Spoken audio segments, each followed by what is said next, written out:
And we are live for the Nurse Listening Tour. A warm welcome to all of you. So glad to see you on board this morning, this afternoon, or wherever you may be, whatever time it may be. Dina and I are thrilled today to present yet another wonderful guest for you. We're really delighted about what she has to offer, the kinds of questions that she's going to answer, and how that is going to position each of you for success. So first of all, a warm welcome to Think Differently by Design, the listening tour with your hosts, Dina Redinger and Sharon Weinstein, author of the book, Think Differently. We invite you to engage with your peers and us as we address issues related to nurses, nursing, and the workforce. In our studies of women in leadership positions, we have found that success happens when we ask the right questions and solve the right problems. Mm-hmm. Our respective healthcare careers and writing careers make us uniquely qualified for this role as facilitators. We invite you to sit back and be a part of our 30-minute discussion using the LinkedIn or Facebook platform. We'll be conducting live interviews on Tuesdays and Thursdays through mid-February, so mark your calendars and join us. But before we start, we both want to acknowledge each and every one of you, not just at this holiday season, but all of the time that you are committed to nursing, nurses, and our workforce. There are so many issues yet to be resolved and so much more work to be done. We can only do that when we put the health back into healthcare. So today we're going to welcome Noelle Kohles, a nurse exec with a background in pediatric and critical care and public health. Noelle recently served as VP of Clinical Operations and Nursing at a major medical center, and she is, in fact, a leader with over 18 years in the healthcare industry. By the way, while we're on the topic of leadership, Noelle developed an emerging leadership program, and hopefully she's going to tell us more about that. Noelle, welcome to the show. Thank you, Sharon and Dina. I appreciate you having me on today. Great. We're happy to have you. Dina, do you want to start off with the first question for Nicole? Sure. What is the biggest issue facing nursing today, kind of based on your experience and knowledge? It's like one of the many $1 million questions. Yes. And we want $1 million answer. Let's do it. Oh, the pressure.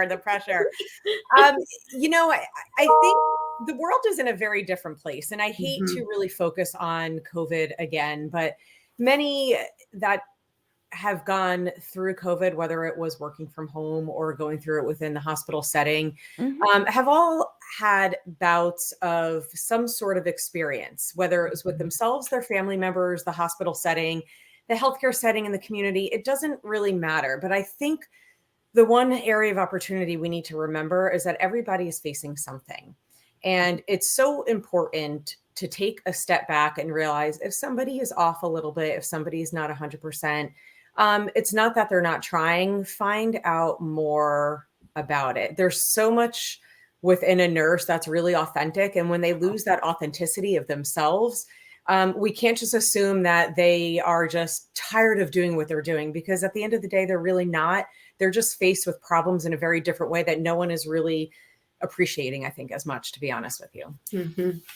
I heard a couple of things. It's those experiences do define how we react and how we respond in everyday life and in our work situation. And what I also heard you say is, people need to just stop assuming that they have an answer about the situation. A lot of people just jump into that conclusion about somebody when you have no idea what that is. And when you talk about health and these nurses being involved in somebody's healthcare, I'd love for you to talk about, what can we do to put that health back into healthcare? How can we create, that awareness for what people need to do, which is really not assume.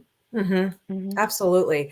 I think the best way to do that, and I can look at myself as an executive leader, we really have to put our feet to the ground and understand yourself and how you can manage you, because you're going through it. And the only way you can really understand your staff or those leading them is to be grounded yourself. if you don't do that, it's going to be very difficult to lead a team that can lead others. And, healthcare nurses are professionals. Some people have, everyone has doctor's appointments. Everyone has a child who gets sick where they have to leave their job. Everyone has something in life that comes up. We have to be able to be flexible to accommodate that. We accommodated ourselves. If we're working in an office, we can easily come and go if we need to for a doctor's appointment, but it's very difficult for somebody who's actually seeing patients to do that. So you need to have a plan in place to figure out how life's events now do get in the way, and how can you support your staff in that. We talk about how nurses are, it's one of the most trusted profession. So let's trust that if something comes up with our staff, that we can support them. I would still say very strongly with myself that, if I need to jump in, I will. Have I been at the bedside of an ICU? Not in many years, but there's a way that you can find a solution to help them to the problem. And, and I think that as a leader, if you can't do it, find somebody to have a plan B that can do it for them. Because I think that's where a lot of nurses get stuck, is that you're either working an 8 or 12-hour shift. When you're there, you can't leave.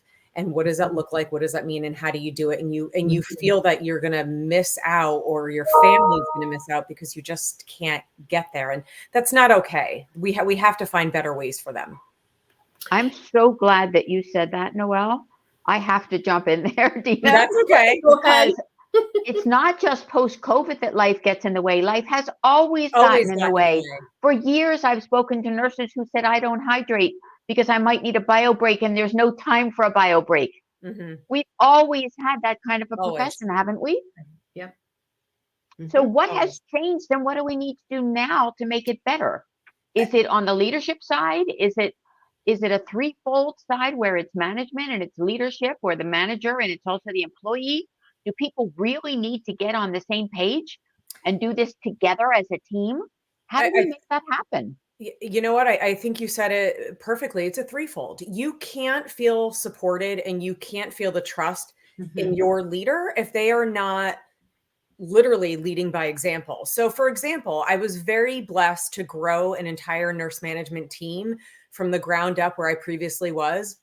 It took some time to get to where we were, and that they had to believe that I said, go outside. It's nice outside. Go breathe in fresh air. And they're looking at me like, I go, nope. There was one day about a year ago where everyone was really feeling the brunt of it. I called an emergency meeting in the parking lot outside.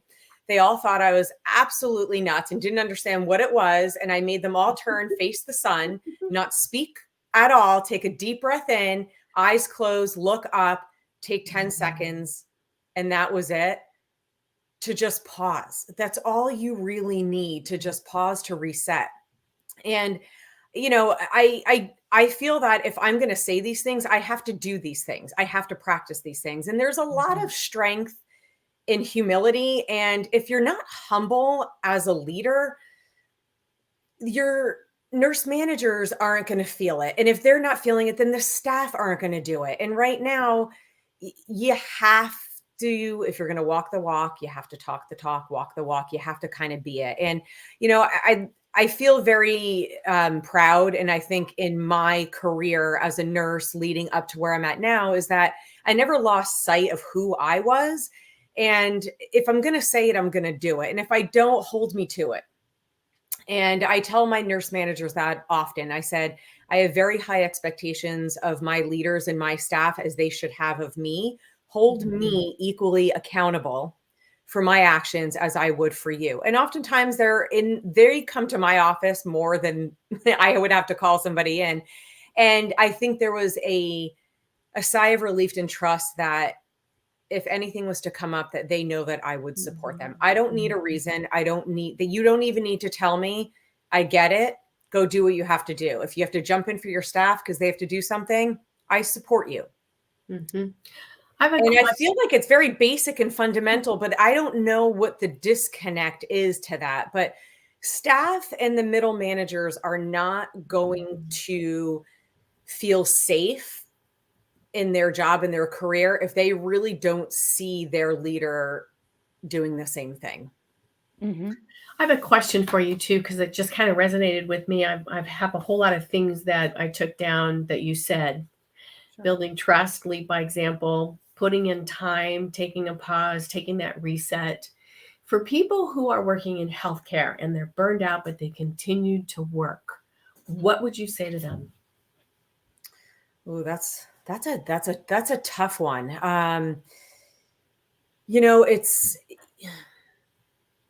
I honestly, I would say that you have to take care of you first. Mm-hmm. I was that person. I talked about it a lot on many other shows in the past that I wore this mask for many years going through COVID. And I felt that if I didn't wear this mask, people would not see me as a leader, not realizing that I was going through my own sort of, issues during that time. And I ended up having a very serious breakdown as a leader.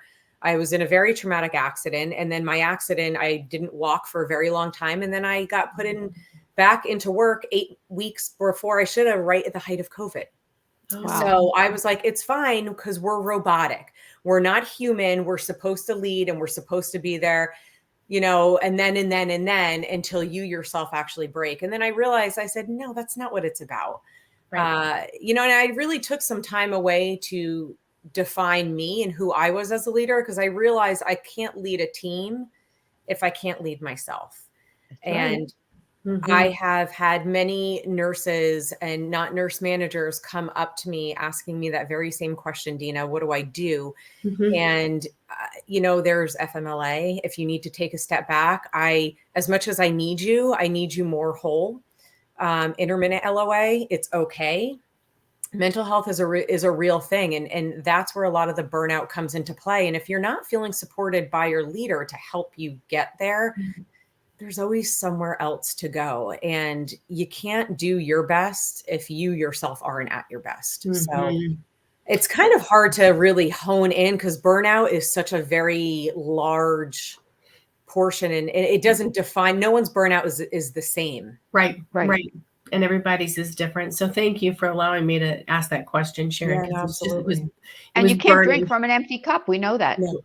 You Nope. cannot drink from an empty cup. I just want to jump in there on the subject of trust. You've Yep. heard me say on other broadcasts, Noelle, that trust is a commodity. Yeah.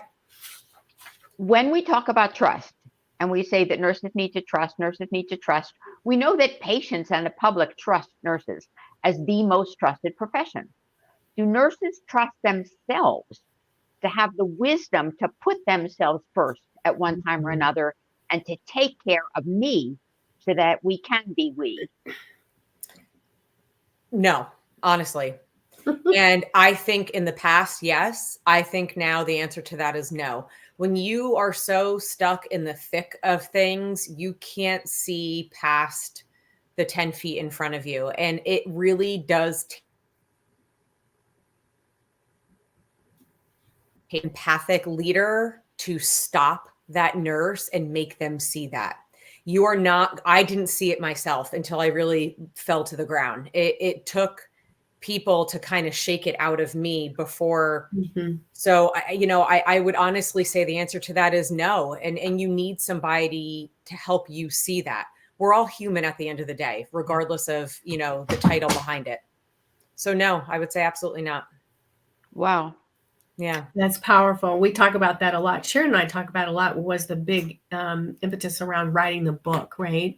We only make change when we're broken, right? Mm-hmm. Can we get to that place where can we get there before that happens, right? Can we create a way? Can we give you some strategies to prevent the things that have happened to each of us? Because all three of us have been a broken. Can we stop the band-aiding and just fix the problem? Right. And I think to your point, Sharon, I'm kind of thankful and blessed that somebody like me did break, because I have the strength in me to teach others to get to a point where you don't have to break. There is a point, there are key things that you need to pay attention to within yourself and your career that are sort of warning signs before you decide to break. And I've taught my leaders that, and that really will lead into the conversation of, the development I had of my emerging leadership program. It really teaches them 4 key methods. It teaches them how to redefine yourself, and how do you get to a point that your staff don't break, that you yourself don't break? And it's consistency hardwires practice. I say it ad nauseum. I need to write it on a t-shirt. But whether it's with practice with nursing or practice with the health and the healing of yourself, you've got to be consistent with it. Powerful stuff, consistent hardwire breaking. I'm like, everybody is hardwired for something, right? And I do think that nurses have a certain hardwire for them. Yeah. And everybody always comes first except for you. That's right. Yeah. That's so true. And it is a pity that we have to break to understand it. Correct. I agree. So I have a question from somebody named Ken in Richmond. I'm assuming that's Richmond, Virginia, but it's an assumption. Okay. How do you know when you're broken? Good question. That is a fantastic question. Mm-hmm. I think that most may not, and you may not realize it until you're at the point of when you lose yourself and you lose your career, and then you wonder what else is next. I would say, just as an example, I knew that I was broken when I couldn't function anymore, to be honest. And I couldn't even lead a team. I was having panic attacks left, right, and center. A lot of that was PTSD related from my accident. But I think when you start to see yourself not being able to care for patients, if you're at the bedside in a way where you used to, I think if you see or feel or hear yourself say things in a way where you're not used to saying them or have said them before, if you don't feel you are who you were, that's a sense of losing your own identity. And to pay attention to that. And if you feel that you could be or do more, but you just can't, pay attention to that too. Because those are all signs of really starting to be burnt out and lose yourself. Obviously, then there's the obvious of like med errors or patient outcomes may not be 100% or how you want them to be. But I think to define it as a whole, as a human, as a person, you have to pay attention to those very subtle hints within you. If you start to not like who you are as a nurse, pay attention to that too. I love the comment here. I do this a lot. It is really hard for anyone as a leader to admit where you are, because it makes you feel like you are less of a leader.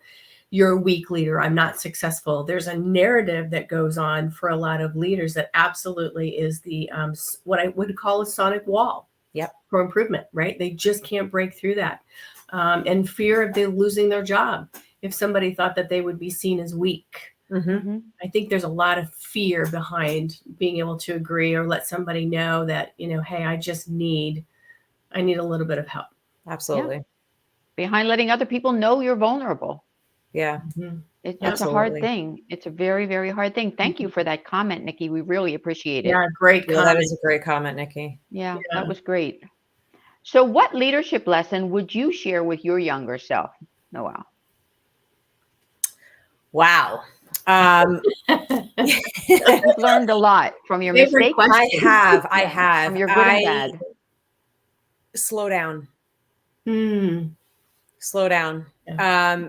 I think there's a lot I love to do. I love to solve the world's problems. I love to, right? That I think, that'll always be me. But I think as a young leader, slow and steady wins the race, as cliche as that sounds. Take a pause every once in a while. I would say that while I learned fast and quick, and I got to where I was in a very short period of time, and 20 years overall, I think it seems a long time, but it's a very short period of time, honestly. I would say for my young self and young leaders, really listen and enjoy the journey. Whether it's good or bad, there's so much to learn, to take from.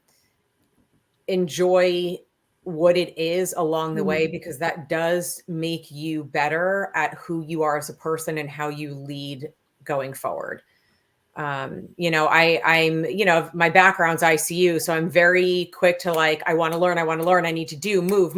And sometimes you move so fast, you learn the hard way. And you trip over yourself in the process, don't you? All the time. I've tripped over. I've eaten dirt so many times, but and that's where humility, I think, comes in. If you have it, you get back up and you keep going. But to trip less, I would say slow down. Sharon, from all of the interviews that we've done, it's something, Noelle, that we hear consistently, the pause, the think, to take time to breathe, and I love this next one. Hi, Sheila. Thanks for your comment too. Feeling out of balance when you're not able to be consistent with what you want. And, people are so afraid to actually state what they want. They don't even almost know how. Right. And even that fear of what is the implication of stating for what I want and what I need? Does it make me weak? Does it make me less? And I think that's for everyone. Right. But I love that, what you said, taking time to connect with your own wants and needs. And, life's a journey, and we might miss a few things along the way if we're broken. Yeah. But Dina and I started this morning with that same conversation about asking for what you want, identifying what you need, and then asking for it. That's exactly right. Yeah. But it's so hard. People really, really feel bad for asking for what they want. I think men are very much more confident in that. A lot more times women shy away from that because we are so busy fixing and doing. Yeah, fixing things. And that I'm like, what do you want and what do you need? And they're like, I don't know, because there's no time. Like you said, Noelle, you're up and you're fixing. Just not taking that time. So thank you for that. Very consistent themes. Thank you. Yeah. Dina, do you have another question? No, go ahead, Noelle. What were you going to say? I was just going to say, it takes a lot of practice to get there too. So with my nurse managers who were afraid to ask for certain things, even from me, I am lucky that I knew how to get what they were trying to get the question asked out of them just by my own training. But it's good practice with something small, whether it's to somebody benign, whether it's in a store, to your husband or to a friend. Practice saying the words, practice having the conversation, because it's that first word to get out of what you need and how you want to get there, that it's so intimidating. That we do a lot of role modeling and we practice. Yep. I love that. Practice. I want to go back to your emerging leadership program. Something had to be missing for you to create it. So tell me what was missing and give me a little bit more meat around why this exists and what's in that package. Sure. So I've taught 3 cohorts so far. It's been hard to balance, between being an executive leader and then teaching.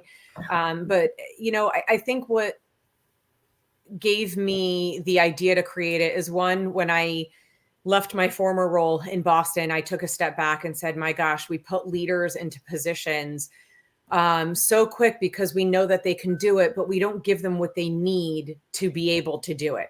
I think it's so easy to find somebody that's so talented, that has that top talent, say, hey, you can do this. And they feel like they can do it, but then you just cut the strings and let them go when they have no idea what the next move is. I've been it. I've done it. I've seen it. I've been through it. And I've seen leaders fail at it by no fault of their own.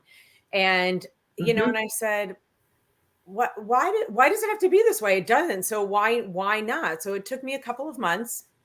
I partnered with Rollis, which Sharon knows very well as well. He was a breath of fresh air that came into my life at the right time. And it's a 13-week program that teaches emerging leaders and leaders that have been in their roles that haven't really been taking the right steps to get to where they have to be, actually learn how to lead, feel good about themselves. We do a lot of, it's not just talk and didactic, but there's a lot of interactions. I bring keynote speakers into it. We do a lot of role playing. My last cohort, I was able to teach in person, which was my group of 8 leaders that came into the health center of where I was. So we did a lot of interaction and engaging. In my 2 previous classes, it was wonderful because it was online and it was across the country. So I had leaders from all over the states join in from multiple different aspects of healthcare and nursing. So it's great. And I think you can't lead without knowing how to. Yep. You don't know, you don't know. Yep. So I'm not going to be the devil's advocate, but is it right to take a nurse who is at the bedside and truly is passionate about delivering patient care, loves what they are doing, and force them into a management role just because you need to develop a leader? Nope. Or do we really need the best of the best also from a clinical perspective at that bedside? You said it better than anybody else could have, Sharon. You do not take somebody who does not want to lead away from doing what they do best. No Yes. way. If you see somebody who's emerging that you know has the potential, and you have a conversation with them and Right. talk about what that looks like and get them into the position that they should be in to get there, then absolutely. Other than that, absolutely not. No way. So that leads me to a really good question. Let's So hear it. let's talk about the people who are actually in the wrong role. What's the signals of people that have been put in a leadership position and all of a sudden it's kind of like, this may not be the right fit? What are the signals that that's just not the right role for them? That's a really great question. And, you know, there's two ways that I would see this. If you're humble enough to know that, you'll be honest with yourself to know that it's not the right position. Or You'll there's feel another it. there's another factor where you may want to try your best, but you're too scared to feel that failure is an option. Yeah. And you need someone else to guide you there, which I would hope would be the leader above you that can help you get there. And then there's those leaders that really don't belong in these positions, because then they see authority versus empowerment and really what leadership is.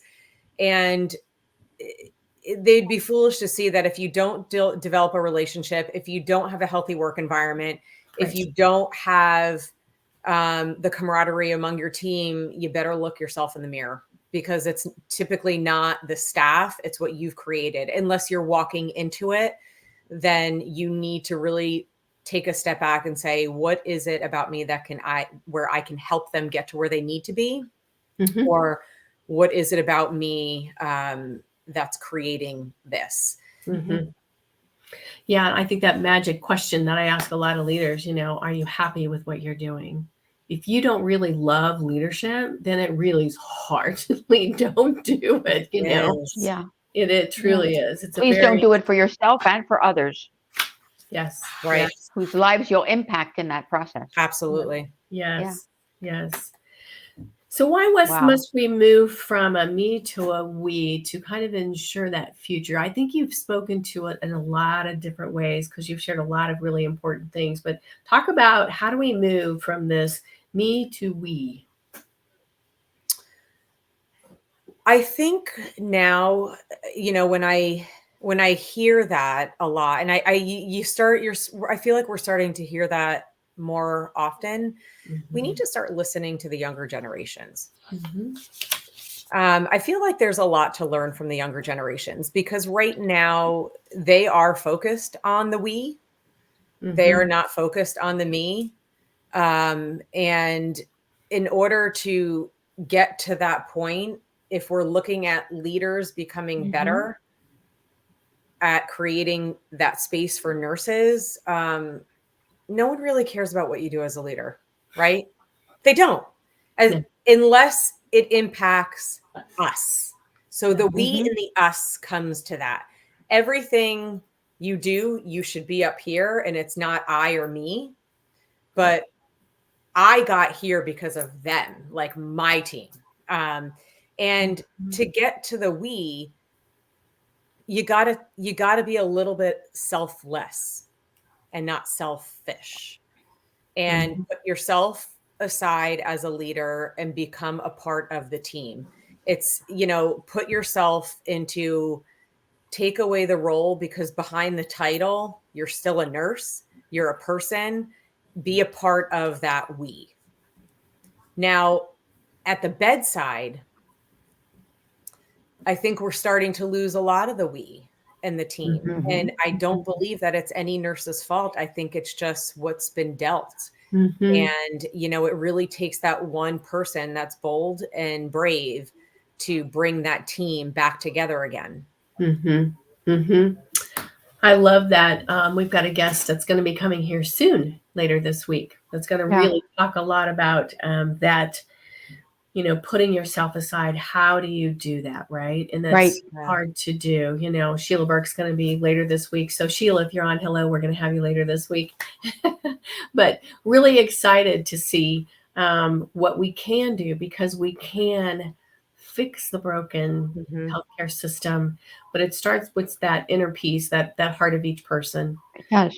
Agreed. It does. Or what Mhm. I like to say is we can change probable into possible. Yes. Ooh, We that's can make I love things that. happen. yeah. When I worked in the former Soviet Union, they always said to me, Sharon, you have such an idea, such a vision of what can be. Just know that in our country, everything is possible, not everything is probable. I set about for the next 25 years shifting that paradigm and making the impossible possible. That's what it's really all about. Yep. I agree. That's wonderfully said, Sharon. Nicely Thank said. you. Thank Dina, you. I hope you wrote that down. That's a saver right there. I did. I'm taking lots of notes. I love it. I've got lots of key things that came out of this today. It's so nice to be able to interview you and just hear about your aspirations and what you're doing to really fix and put the health back into healthcare. And Sharon, I want to toss that back over to you. Okay. Thank you again, Noelle, for joining us. It's really great to reconnect with you. Rollis, if you're on, hello out there. Nice to see you as well. I'm a Yes. great admirer, big fan, but it is time for a close and an invitation to join us every Tuesday and Thursday at 12 noon Central, 1 o'clock Eastern, as we welcome your peers to the program. If you'd like to participate, please reach out to us. We'd love to interview you and hear what you have to say about putting the health back into healthcare. We can only do it when we do it together. Absolutely. So collectively, let's see what we can do to make that happen. Yes.